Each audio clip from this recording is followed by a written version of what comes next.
Assalamualaikum warahmatullahi wabarakatuh. Halo teman-teman semua. Kebetulan sekarang masih suasana lebaran, mohon maaf lahir dan batin ya. Semoga kita sehat selalu. Sebelumnya, perkenalkan saya Dini Aprilia, mahasiswa Pendidikan Akuntansi angkatan 2020. Kebetulan di sini saya akan membahas tentang hukum permintaan, penawaran, konsep elastisitas, dan harga keseimbangan pasar. Oke, kita langsung ke materi yang pertama, yaitu mengenai hukum permintaan. Oke, ini dia hukum permintaan. Nah, permintaan itu sendiri adalah jumlah barang atau jasa yang dibutuhkan oleh konsumen tanpa mempertimbangkan kemampuan untuk membelinya. Seperti itu.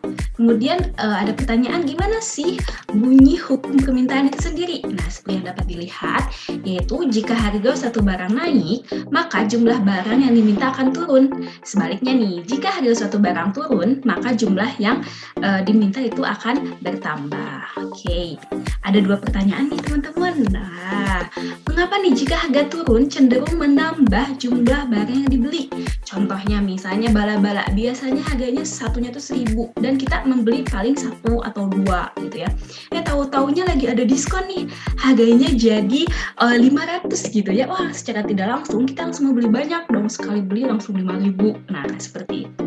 Kemudian ada pertanyaan yang kedua, yaitu mengapa jika harga naik cenderung mengurangi jumlah barang yang dibeli? Contohnya seperti barang substitusi daging, misalnya daging sapi, harga normalnya 100.000, tiba-tiba naik jadi 150, otomatis kita gak mau beli kan? Kita langsung berpikir harus cari penggantinya nih. Udah kita beralih aja deh ke daging ayam yang harganya 1 kilonya misalnya 50.000. Nah, otomatis kita akan beralih sementara itu ke daging ayam selama daging sapi harganya masih melonjak seperti itu. Oke, yang kedua yaitu materi mengenai hukum penawaran. Nah, penawaran itu sendiri dapat diartikan ya teman-teman sebagai keseluruhan jumlah barang atau jasa yang ditawarkan oleh produsen dalam berbagai kemungkinan seperti itu. Nah, gak kalah dari hukum permintaan, penawaran juga ada hukumnya nih. Nah, jika harga naik, maka penawaran akan meningkat. Dan sebaliknya, jika harga turun, maka penawaran juga akan turun dengan anggapan ceteris paribus. Seperti itu. Oke, langsung ada pertanyaan lagi, Duh. Jika pada suatu pasar itu terdapat penawaran suatu produk yang relatif banyak, sehingga barang yang tersedia di pasar itu dapat memenuhi semua permintaan pasar. Nah, sehingga untuk mempercepat penjualannya, maka seorang produsen itu akan menurunkan harga jual produknya. Sebaliknya nih teman-teman, pada suatu pasar misalnya, penawaran suatu produknya itu relatif sedikit. Nah, maka akan terjadi apa? Yaitu terjadilah harga itu menjadi naik atau kenaikan harga seperti itu.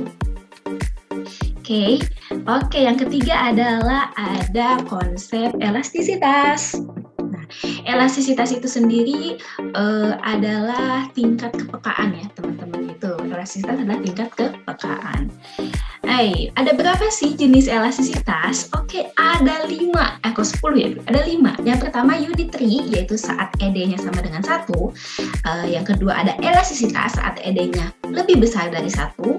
Ini elastisitas saat ED-nya kurang dari 1. Ini elastisitas sempurna saat ED-nya sama dengan 0, dan elastisitas sempurna, yaitu saat ED-nya tak terhingga. Oke, kita lanjut. Yang terakhir nih ada harga keseimbangan pasar.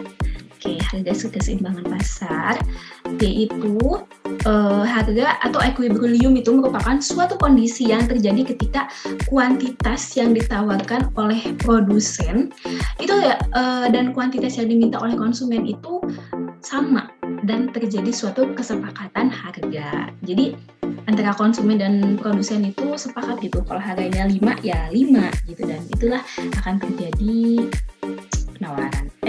pembelian ya seperti itu.